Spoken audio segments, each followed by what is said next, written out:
Masih bersama saya Rahayu Jafar dan kembali Anda saksikan berita Mataram hari ini. Tuntut perbaikan jalan di daerah, unjuk rasa mahasiswa di kantor Bupati Lombok Barat diwarnai kericuhan.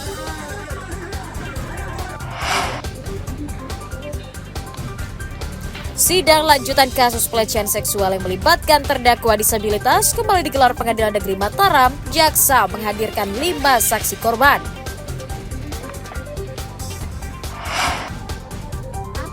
Tinggi permintaan dari konsumen, harga telur ayam di Lombok Tengah merangkak naik.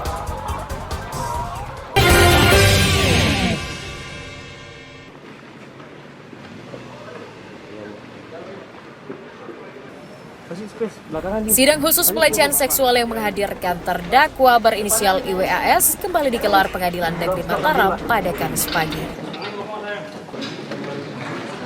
Sidang kedua mengagendakan mendengarkan pembuktian dan mendengarkan keterangan saksi atau korban oleh majelis hakim. Kejaksaan menghadirkan 5 saksi yang merupakan korban dan temannya yang dimintai kesaksiannya untuk menguatkan tindak pidana yang dilakukan oleh terdakwa IWAS. Untuk melindungi privasi para saksi, sidang digelar tertutup dan tidak dihadiri langsung oleh terdakwa IWAS yang ditempatkan pada ruangan yang berbeda. Dalam sidang tersebut, IWAS didampingi 10 dari 19 orang pengacaranya. Bila korban dan para saksi itu setuju untuk dihadirkan ke persidangan, maka mereka akan hadir di hari ini. Itu sudah ada mereka tanda tangan surat untuk kehadiran kesediaan mereka hadir ke persidangan. Pertimbangan privasi apa nggak diperhatikan tanpa mereka atau Itu pertimbangan privasi itu sudah kami atur strateginya sedemikian rupa untuk supaya privasinya para korban dan saksi itu aman tentunya dan tidak ada untuk identitas aman itu sudah kami antisipasi. Gitu. Berapa saksi Bang untuk hadir? Saksi korban 1, kemudian dari saksi perempuannya 3, kemudian dari teman korban yang pada saat rekonstruksi 2 cowok. Berarti 6 ya? Ya. Yang ya tidak sampai dibongkar semua, tapi ada pakaian yang dikenakan pada waktu kejadian tanggal 7 itu terdakwa disebut menggunakan jas alma mater. Terus dicontohkan apakah ini jas alma maternya, kemudian apakah ini celana yang digunakannya pada waktu itu. Di awal korban mengatakan saya tidak ingat warna celananya, tapi ketika ditunjukkan dia bilang iya kurang lebih seperti ini. Yang membedakan adalah mungkin misalnya dilihat apakah ciri-ciri pada celana itu persis sama ya seperti yang diingat oleh korban. Misalnya apakah dia ingatnya ada resleting, kemudian apakah ada kancingnya atau tidak. Tapi ditunjukkan ternyata kancingnya itu tidak ada, tapi resleting ada. Jadi hanya perbedaan di situ saja. Karena mengagendakan pemeriksaan saksi, persidangan berlangsung cukup lama, sekitar 8 jam dimulai pukul 9.30 pada Kamis pagi dan selesai pada pukul 17.44 WITA. Dari Kota Mataram, Eni Kusuma melaporkan.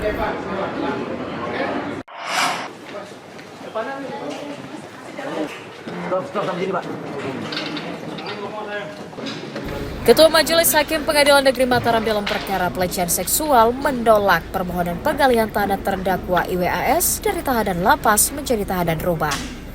Hal itu disampaikan majelis pada persidangan kedua yang digelar Kamis pagi sebagai respon atas permohonan dari kuasa hukum IWAS pada persidangan perdana pekan lalu. Tim kuasa hukum IWAS meminta pengalihan status tahanan karena pertimbangan IWAS yang merupakan warga disabilitas dan fasilitas lapas yang dinilai belum ramah untuk disabilitas. Hakim menolak permohonan pengalihan status tahanan terdakwa dengan pertimbangan untuk mempermudah proses persidangan dan pengawasan terhadap IWAS.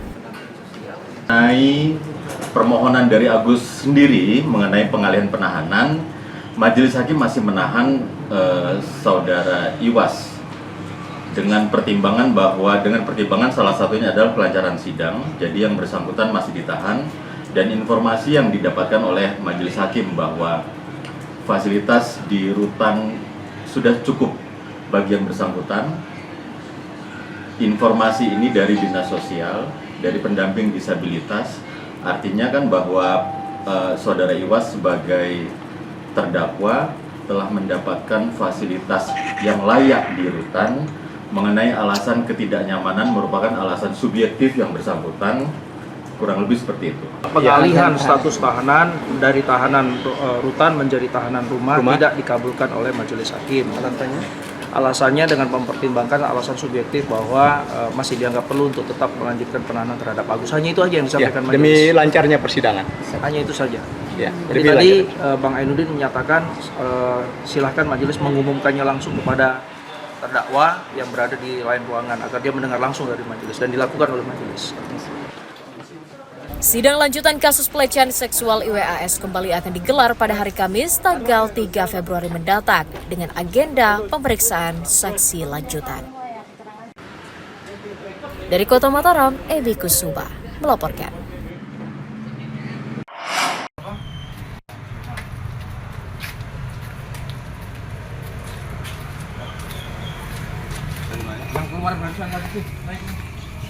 Seorang pria bernama Muslihan 42 tahun diringkus unit Satuan Reserse Kriminal Polsek Mataram karena diduga mencuri beras di toko sembako di Kelurahan Pagutan Barat. Tersangka ditangkap di lingkungan Presa Timur, Pagutan atas laporan korban karena tokonya dibobol maling dan kehilangan beras kemasan. Polisi dengan cepat membekuk pelaku karena aksinya terekam kamera pengintai yang terpasang di dalam toko.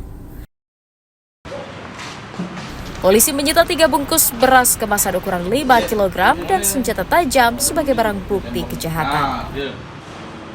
Muslihan yang seorang residivis masuk ke toko korban pada malam hari dengan menaiki atap dan membobol plafon toko. Pelaku mengambil beberapa karung beras yang ada di dalam toko milik korban dengan cara menaiki atap toko dan membobol plafon dengan menggunakan pisau cutter yang dibawa oleh pelaku dari rumahnya. Selanjutnya masuk ke dalam dan mengambil barang-barang tersebut. Sebelumnya pelaku juga pernah melakukan perbuatan yang sama, yaitu mengambil uang yang ada di dalam laci pada tanggal 10 Januari 2025. Nah, berapa hukuman dulu? Tersangka mengaku mencuri untuk digunakan memenuhi kebutuhan hidupnya sehari-hari. Dulu pernah? Tahun 2001. Nah, terakhir ya, berarti sudah 2 kali. Nah, berapa hukuman dulu? 4 tahun 9 bulan. Kena 4 tahun 9 bulan. Terus rencana barang-barang ini mau dijual atau dikonsumsi sendiri? Mau dijual. 2 pakaian 1. Untuk beli apa kira-kira? Saya belanja. Mau belanja untuk keperluan hidup sehari-hari. Atas ulahnya, tersangka dijerat pasal 363 KUHP tentang pencurian dengan pemberatan dengan ancaman hukuman 5 tahun penjara. Awaludin dari Kota Mataram melaporkan.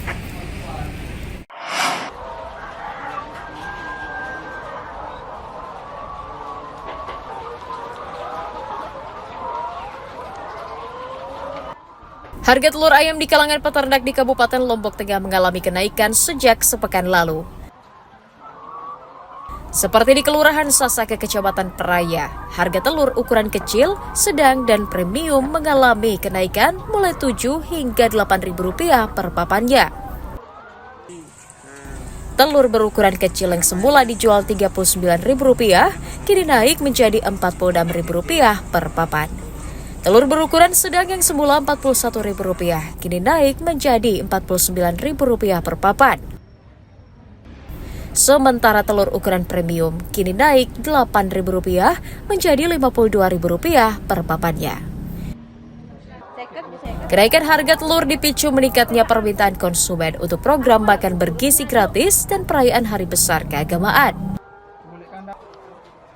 Kenaikan harga telur membuat peternak tersenyum karena bisa menutupi biaya operasional dan pakan, serta sisanya dapat ditabung untuk modal.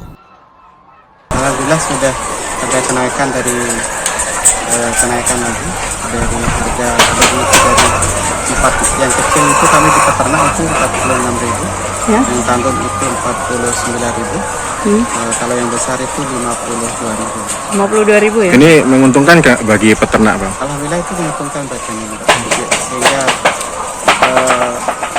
untuk apa namanya daripada tahun-tahun kemarin itu sangat tipis. Kalau kemarin berapa harganya, Bang? Kalau kemarin itu harganya yang kecil itu 39.000, terus yang tanggung itu 41. Peternak berharap harga telur ayam tetap mahal agar berdampak pada peningkatan ekonomi mereka yang selama berbulan-bulan harus menanggung harga pakan yang semakin mahal. Lukmanul Hakim melaporkan dari Kabupaten Lombok Tengah.